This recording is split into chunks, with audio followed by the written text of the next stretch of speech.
Doctor Bhimrao Ambedkar सम्मान अभियान में इस प्रेस वार्ता में उपस्थित भारतीय जनता पार्टी के हमारे सम्मानीय जिला महामंत्री आदरणीय धनपाल जी जैन साहब, हमारे एससी प्रकोष्ठ के इस कार्यक्रम के साथी आदरणीय डॉक्टर खेमराज जी यादव साहब, इस कार्यक्रम के सह संयोजक हसमुख जी पंड्या साहब, हमारे पंकज जी जैन युवा मोर्चा के, हमारे इस आईटी के और मीडिया के संयोजक भाई हर्ष जी और सभी पत्रकार बंधु साथियों। विषय बहुत बड़ा मार्मिक है और भारत के संविधान निर्माता भारत रत्न डॉक्टर भीमराव अंबेडकर के सम्मान के उपलक्ष्य में जब कल उनकी जन्म जयंती आ रही है, भारतीय जनता पार्टी ने यह निश्चित किया है कि डॉक्टर बाबा साहब अंबेडकर के सम्मान समारोह के साथ साथ बाबा साहब अंबेडकर ने जिस तरह के वंचितों के, दलितों के आवाज को मुखर करते हुए भारत में एक श्रेष्ठ संविधान का जो निर्माण किया और उस निर्माण की अवधि में बाबा साहब अंबेडकर ने जो संघर्ष किए, उस संघर्ष की व्याख्यान, उस संघर्ष को आम जन तक ले जाना, क्योंकि बाबा साहब अंबेडकर जिस तरह से परेशान हुए, वो चाहे लोकसभा का चुनाव हो, वो चाहे विधानसभा का चुनाव हो, यहां आपके समक्ष ये कहना जरूर चाहेंगे कि बाबा साहब अंबेडकर ने एक बात कही कि हम सबसे पहले भारतीय हैं और सबसे पहले भारतीय और अंतिम रूप में भारतीय हमारी पहचान है। तो कितनी बड़ी बात है कि बाबा साहब ने किसी भी तरह से जाति, ऊंच नीच, भेदभाव को निष्पक्ष रहते हुए भारत को एक श्रेष्ठ संविधान निर्माता के रूप में, एक लोकतंत्र के रूप में स्थापित किया। लेकिन आप देखेंगे कि बाबा साहब अंबेडकर ने जो दंश झेले, जो तकलीफें झेली और जिस तरह से कांग्रेस ने प्रारंभिक स्तर पर बाबा साहब अंबेडकर को परेशान किया। आपको ध्यान हो, बॉम्बे प्रेसिडेंसी से विधानसभा का चुनाव जो 1937 में वो लड़ना चाह रहे थे, तब वो जब चुनाव लड़ रहे थे, उनको हराने के लिए नेहरू जी ने प्रसिद्ध क्रिकेटर पाल पवार को उनके खिलाफ मैदान में उतारा, लेकिन वो हार गए। इसके बाद में अंबेडकर के प्रति कांग्रेस की जो भावना थी वो सुस्पष्ट हो गई कि अंबेडकर जी को कांग्रेस की किसी भी हालत में इनके समकक्ष या कार्यशैली के अंदर साथ नहीं चाहती थी। दूसरा चुनाव अगर हम लें, संविधान सभा का चुनाव होना था और संविधान सभा के चुनाव में बाबा साहब अंबेडकर को भी चुन कर जाना था, लेकिन कांग्रेस ने बंबई प्रीमियर के बीजी खरे ने सुनिश्चित किया कि अंबेडकर जी किसी भी हालत में संविधान सभा में चुनकर नहीं आए। आप देखेंगे जिस अंबेडकर जी की और संविधान की बात कांग्रेस करती है, कांग्रेस ने कितना अंबेडकर जी के साथ में खिलाफत की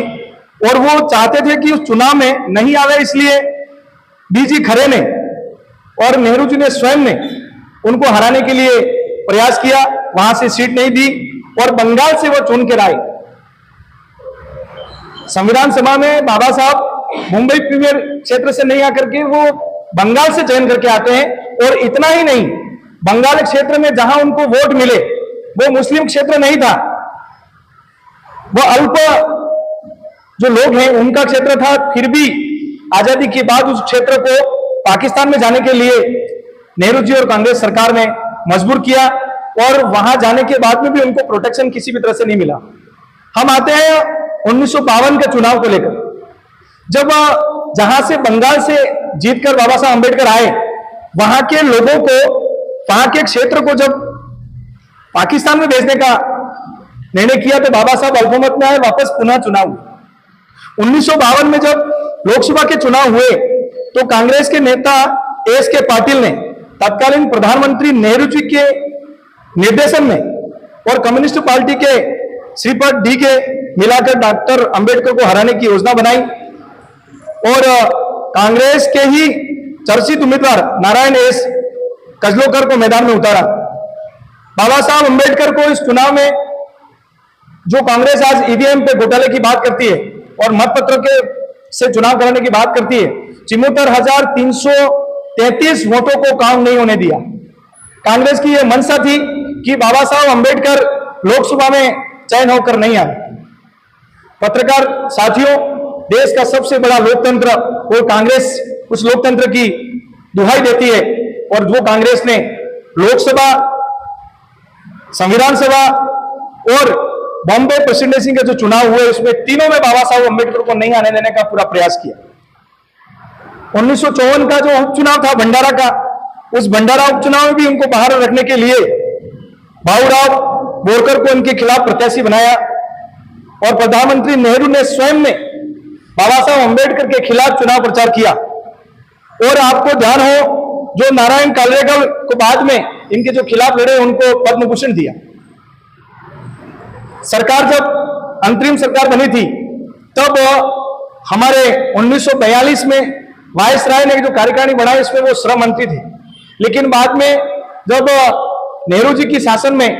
नेतृत्व में जो सरकार बननी थी इसमें योग्यता के बावजूद भी बाबा साहब अम्बेडकर को किसी भी पद पर नेहरू जी ने नहीं रखा।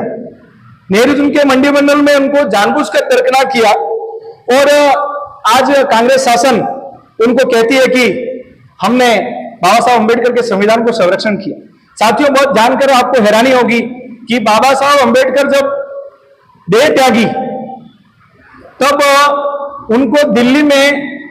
अंतिम संस्कार के लिए भी कांग्रेस ने परमिशन नहीं दी। और इतना ही नहीं, कांग्रेस के सारे साथियों को 60 वर्ग हेक्टेयर भूमि को वहां उसकी प्रतिभा लगाना, वहां उसका अंतिम संस्कार करना, उनकी रजिस्ट्री उन्होंने कर रखी थी। लेकिन बाबा साहब अम्बेडकर को बॉम्बे ले जाने के लिए भी उन्होंने किसी भी तरह की सुविधा नहीं की। और आपको जानकर यह हैरानी होगी कि बाबा साहब अम्बेडकर की धर्मपत्नी ने जिस विमान से भेजा था उसका बिल भी बाबा साहब अम्बेडकर की धर्मपत्नी ने भरा। यह तुष्टिकरण की राजनीति में कांग्रेस इतना दल तक में फंसती गई कि बाबा साहब अम्बेडकर को कहीं भी उन्होंने स्थापित नहीं होने दिया। दूसरी बात करें, कांग्रेस ने डॉक्टर भीमराव अम्बेडकर की मूर्ति का किसी भी प्रकार से बात करें, कांग्रेस ने डॉक्टर भीमराव अम्बेडकर की मूर्ति का किसी भी प्रकार से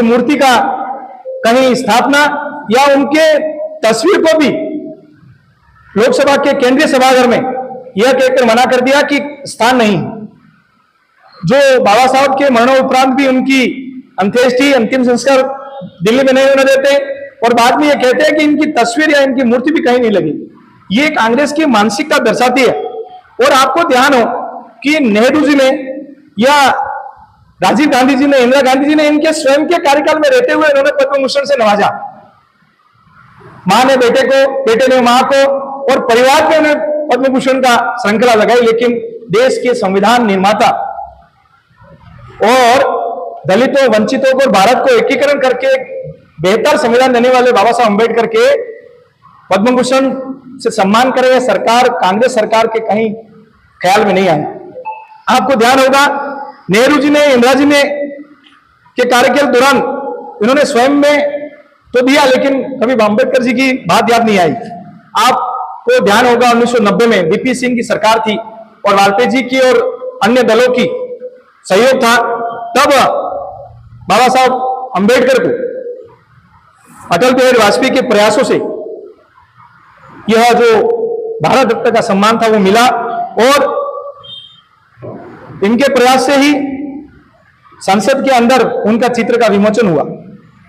अंबेडकर जी को राष्ट्र विरोधी व्यक्ति साबित करने के लिए उन्होंने, कांग्रेस ने बहुत सारे प्रयास किए। आप एक बात और आपके समक्ष रखना चाहते हैं, 2012 के अंदर एनसीईआरटी की बुक्स के अंदर 11वीं क्लास के अंदर बाबा साहब अम्बेडकर का ऐसा कार्टून बनाया गया और नेहरू जी उनको डंडा मारकर भगाते हुए दिखा रहे हैं। एक संविधान निर्माता जिसने भारत को सभी वर्गों को एक साथ करते हुए भारत प्रथम की जो आधारशिला रखी, नेहरू जी की मानसिकता स्पष्ट दिखती है कि नेहरू जी ने बाबा साहब अम्बेडकर के साथ, कांग्रेस ने बाबा साहब अम्बेडकर के साथ किस तरह की इनकी अवहेलना की, इनको नीचा दिखाया, इनको अपमानित किया। इसी समय हम देखते हैं कि अटल बिहारी वाजपेयी जी और भारतीय जनता पार्टी ने बाबा साहब अम्बेडकर को सम्मान किया है। सम्मान कहें तो 1990 में जब भीमराव अम्बेडकर को भारत रत्न से सम्मानित किया, संविधान और सामाजिक न्याय के मूल्यों को अंगीकार करते हुए राष्ट्रीय स्तर पर उनके सहयोग को एक मान्यता प्रदान की। 12 अप्रैल 1990 को केंद्रीय कक्ष बाबा साहब में चित्र स्थापित किया। न्यायिक जो स्थान थे, सुप्रीम कोर्ट में बाबा साहब अम्बेडकर की मूर्ति की स्थापना भी हमारी सरकार और हमारी विचार ने किया। समता की प्रतिमा, बाबा साहब अंबेडकर की भव्य प्रतिमा, स्टैच्यू ऑफ इक्वलिटी का भी प्रयास उनके प्रतीक रूप में हमने की। भीम ऐप की शुरुआत नरेंद्र जी मोदी की सरकार ने की और असंख्य लोग, आप और हम आज जिस भीम ऐप का उपयोग करते हैं, उनके योगदानों को लेकर हम याद करते हैं। यह प्रयास भी डॉक्टर भीमराव अंबेडकर के पक्ष में भारतीय जनता पार्टी ने किया। यहां तक नहीं, डॉक्टर भीमराव अंबेडकर के जितने साहित्य थे, जितने इन्होंने किताबें लिखी, जितने इनके प्रयास थे, वो डिजिटल का काम भी भारतीय जनता पार्टी ने किया। लंदन में जहां इनका निवास है, वहां लंदन स्कूल ऑफ इकोनॉमिक्स के अध्ययन के दौरान भाजपा सरकार द्वारा उसको अधिकृत किया, एक वहां स्मारक बताया और सांस्कृतिक केंद्र के रूप में विकसित किया। भारतीय जनता पार्टी को हमेशा कांग्रेस के राहुल गांधी जी, इनके राजीव गांधी जी और इनके पार्टी के राष्ट्रीय अध्यक्ष, उनके परिवार के व्यक्ति हमेशा संविधान विरोधी भारतीय जनता पार्टी को बताते हैं। आपको स्मरण रहे 1925वीं जन्म जयंती का जो अंबेडकर जी का हमने आयोजन किया, वो गौरवमयी आयोजन किया। 120 देशों के में समावेशन करके इनके वैश्विक स्तर के योगदानों को रेखांकित किया। 30 सितंबर 1915 को आईटी विभाग द्वारा बाबा साहब अंबेडकर की एक विशेष डाक की टिकट हमने जारी की। 26 जनवरी 2016 को गणतंत्र दिवस पर सामाजिक न्याय और अधिकारिता मंत्रालय में एक केंद्रीय झांकी निकाली, जो भारत में सबसे पहली झांकी थी। बाबा साहब अंबेडकर को याद करने के लिए हमने एक झांकी का प्रयास किया। संयुक्त संघ में भी 2016 में पहली बार अंबेडकर जयंती का यूएनओ में आयोजन हुआ। 26-27 नवंबर 2015 को दोनों सदनों में विशेष रूप से डॉक्टर अंबेडकर के योगदान को लेकर विशेष सत्र नरेंद्र मोदी और भाजपा सरकार ने किया। इनके जो पंच तीर्थ है, इनकी जन्मभूमि हो, इनकी दीक्षा भूमि हो, इनकी शिक्षा भूमि हो, इनकी निर्माण भूमि हो, इनकी चैतन्य भूमि हो, कांग्रेस ने इन 65 सालों में, 60 सालों में बाबा साहब अंबेडकर को सभी जगह से दबाने की कोशिश की, लेकिन भाजपा सरकार ने इन पंच तीर्थों को स्थापना करके बाबा साहब अंबेडकर को समुचित एक सम्मान दिया। डॉक्टर अंबेडकर के विषय में अंतर्राष्ट्रीय जो सेंटर है, उस सेंटर में उसकी स्थापना की और 40 वर्षों से यह परियोजना जो लंबित थी, उसको भी हमने 2015 में यह इसकी आधारशिला रखी। भाजपा और कांग्रेस में अंतर क्या है? भाजपा ने हमेशा संविधान में बाबा साहब अंबेडकर ने जो समता, मूलता, समानता, जो सामाजिक न्याय के पहलू थे, इसी आधार पर सबका साथ, सबका विकास, सबका प्रयास, सबका सम्मान, यह जो शब्द है हमारी भारतीय जनता पार्टी के कार्य करने की शैली के, ये बाबा साहब अंबेडकर के सामाजिक समता और सामाजिक एकीकरण का जो स्लोगन था, उसी से अभिप्रेत होकर आदरणीय मोदी जी और भाजपा ने सभी समाजों को एकजुट करने का जो संदेश दिया। आपको हम यह भी बताना चाह रहे हैं कि जितनी भी संविधान में संशोधन हुए, वह संशोधन कांग्रेस ने खाली और खाली तुष्टीकरण की राजनीति, इनके अपने लाभों के लिए, लोकतंत्र को कमजोर करने के लिए और सरकार के हाथ में ऐसे ऐसे निर्णय किए जिससे लोकतंत्र के कि सरकार अगर किसी बात का संशोधन करती है तो किसी न्यायालय को या किसी जनता को इसमें वापस पिटीशन करने का हक नहीं है। यह जो संशोधन था 1951 में, यह दर्शाता है कि कांग्रेस सरकार ने खुद को संविधान से ऊपर रखा और बाबा साहब अंबेडकर के द्वारा जो संविधान निर्माण किया उसका अवहेलना की। 24वां जो संशोधन था 1971 में, आपको ध्यान है संसद के मौलिक अधिकारों के रूप में श्रीमती इंदिरा गांधी ने यह 24वां संशोधन करके मौलिक अधिकारों को छीन लिया गया था। और आपको और हमको ध्यान है कि इमरजेंसी के दौरान जिस तरह से पत्रकारों की, जिस तरह से जनता के अधिकारों को इन्होंने कैची काटने का काम किया, यह भी आपातकाल के दौरान एक बाबा साहब अंबेडकर के संविधान के विरोध था। लोकतंत्र में उन्होंने हमला बोला और हमले में उन्होंने जब 1971 का जो चुनाव था, उसमें इलाहाबाद के हाईकोर्ट ने यह कहा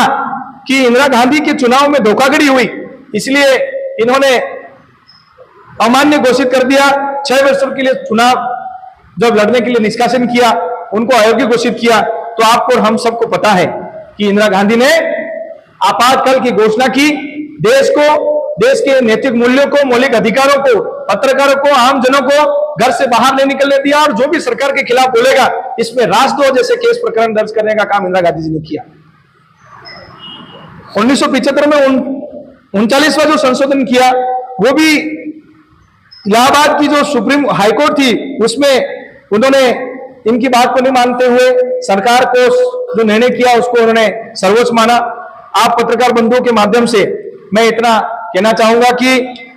चाहे महिला हो, व्यापारी हो, किसी भी वर्ग का व्यक्ति हो, नरेंद्र भाई मोदी भाजपा सरकार ने बाबा साहब अंबेडकर के जो संविधान था उसके अनुरूप काम किया। संविधान में हमारे संविधान निर्माता बाबा साहब अंबेडकर को कांग्रेस ने प्रताड़ित किया, हमने सम्मान का काम किया। आप सभी इस मौके पर आए, आपने इमरजेंसी भी देखी है, आपने कांग्रेस सरकार की थोपी हुई मौलिक अधिकारों का हनन भी देखा है, और अब तक कांग्रेस ने संविधान का 88 बार संशोधन किया है, और ये 88 बार जो संशोधन किया है वहां उन्होंने राष्ट्रपति शासन लगाया है। लगभग 88 बार में 18 बार राज्य की सरकारों को गिराया है मनमाने तरीके से। वो उनके विचार में इनके सहयोगी सरकार नहीं होने के कारण राज्य की सरकार को इन्होंने गिराकर कहीं राष्ट्रपति शासन, कहीं राज्यपाल शासन लगाया है। सामाजिक न्याय पर संवैधानिक जनादेश को नष्ट करने का काम इन्होंने किया। काका कालेकर ने 1956 में जो नेहरू सरकार को सुझाव दिया, सिफारिश दी कि असमानताओं को, सामाजिक असमानताओं को दूर करना चाहिए, नेहरू जी ने खारिज कर दिया। आरक्षण पर नेहरू जी ने 1961 में एक पत्र लिखा और मुख्यमंत्री को यह कहा कि इससे अकुशल और निम्न स्तर की स्थिति पैदा हो जाएंगी। आप समझ सकते हैं बाबा साहब अंबेडकर ने आरक्षण की व्यवस्था की, और नेहरू जी स्वयं 1961 में सभी मुख्यमंत्री को पत्र लिखते हैं और ये कहते हैं कि आरक्षण अगर हमें दिया तो अकुशल लोग और निम्न स्तर के लोग जो है वो आएगी, और सकारात्मक काम नहीं करके उपेक्षा और वंचित वर्गों की उदासीनता को दर्शाया उन्होंने। इंदिरा गांधी ने ओबीसी के आरक्षण को लेकर भी रुकावट पैदा की। इंदिरा गांधी ने मंडल आयोग की रिपोर्ट को क्रियान्वयन में देरी की, और मंडल आयोग ने कहा था कि ओबीसी वर्गों का आरक्षण मिलना चाहिए, और आरक्षण अभी तक मंडल आयोग की सिफारिश को इंदिरा गांधी और इनकी सरकारों ने उनको आगे नहीं बढ़ने दिया। राजीव गांधी के द्वारा एससी के वर्गों को, अनुसूचित वर्गों को 1995 में लगभग 2.5 घंटे तक